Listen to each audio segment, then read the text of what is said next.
The first question that I had for you was the media tour. How was that for you? I know you're not a guy that kind of likes to go out and do all those interviews and everything, but did you feel yourself getting more hyped up about the fight, considering everybody wanted to talk to you about it? Hell no, this shit was tiring. We flew to LA, we did the media stuff. And then we had to fly to New York right after that was over with. And I got to New York probably like 1 in the morning, and then shoot, went to sleep. They wanted me up at like 7, 8, 7. They wanted me up at 6 a.m. to do the breakfast club at 7 a.m. But I stayed asleep. So, but nah, it was all dope. It was all dope though, just doing the media tour, press tour, and just talking to everybody and hyping the fight up, and basically just getting me hyped. Just hearing the stuff that he say and his camp saying, So it definitely a dope event. It was definitely tiresome, but we had to get it done. We got it done. Well, you guys did a lot of trash talking. One of the central themes that you talked about, and then he kind of picked up on what you were saying, was about how you break a fighter mentally in the ring and everything. Even if you have respect for them, even if they're a good fighter, for those of us obviously who've never been in the ring, kind of explain to us while you're in the fight, how do you know you got that fighter to that breaking point? It's just, you gotta have instinct too. It's just like apex predator or lion or anything. Like they got instincts. So in the ring, you can feel somebody basically if their energy getting low, or they ain't punching as fast as they used to, or hitting as hard as they used to, and it's just body gestures too. You how that person moving, or if you hit them to the body or hit them to the head, the certain reactions they make.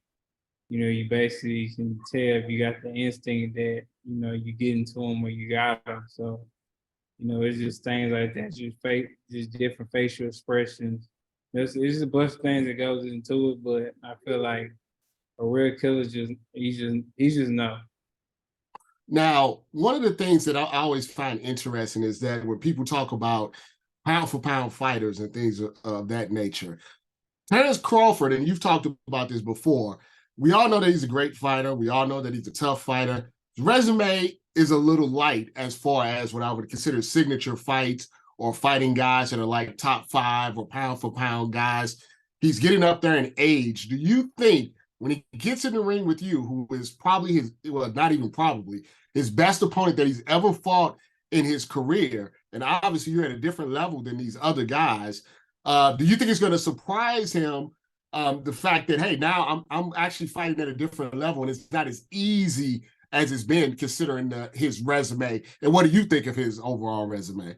I think he's gonna train hard, so he definitely gonna come to fight. I think that's just his whole mentality. Because even if he hasn't fought anybody like my caliber, he spar a lot of guys, spar a lot of young guys. So he definitely done seen some of it before. But I think he'll definitely be surprised when it stopped going his way, and his punches or the stuff that he's throwing is not as effective as it usually are. So I think he really comes to the realization that I'm him. Now, do you feel like people don't give you enough credit for your actual boxing skills? Because they always, when they talk about Terence Crawford, they're like, well, he has, this skills that he can switch up. He can do this, he can do that. But from my time watching your career, you've been able to adjust to multiple different type of opponents and been able to, like you said, impose your will on them. Do you feel like you get enough credit for your actual, boxing skills as opposed to people just saying, oh, he's big, he's strong, and things like that? I definitely don't get enough credit, but I feel like if you had a guy that just started out boxing and you wanted him to watch somebody, you would choose him to watch me just to learn the fundamentals and learn, how to be fundamentally sound, you know, how to box and you know how to back up or how to come forward or you know, I show different avenues in my game. You know, I'm like, you know, Terrence, he basically, you know, picking you off and then, you know, catching you. So, you know, I give him credit, you know, he's very talented, but I feel like my skill set is way better than him because I ain't got to do all the stuff he be doing. You know, I just go in there and get it done. Do you hope other boxers kind of learn from you? You made a promise. You said, look, I'm not gonna just fight Keith Thurman just to fight Keith Thurman. I'm not just gonna fight somebody. I made a promise to the people that once I got these belts, I was gonna come for Terence Crawford, and you made that decision on your own that you was not going to fight anyone until you fought Terence Crawford, and you got it done, even though other things were happening behind the scenes when you thought you had a fight done beforehand. Do you think other fighters will see that and be like, hey, Errol Spence did this, maybe we should stop so much talking and just give the fans the fight that they want to see? Yeah, but I mean it's a lot of stuff you just go behind it too. Like it's the business side, is you know, you got the people in suits who basically negotiating the fight and you know trying to get the fight done. So you know, yeah, you can say, yeah, I want to fight him, but it's it's just certain stuff that has to be in place, and certain stuff that happens that you know make the fight happen. Not just saying I want to fight him, and then the fight happens and you sign a contract. Now, you know, at this level, it's just at this level, especially you know where you know the money is so fast, then you trying to make sure everything's right and on point.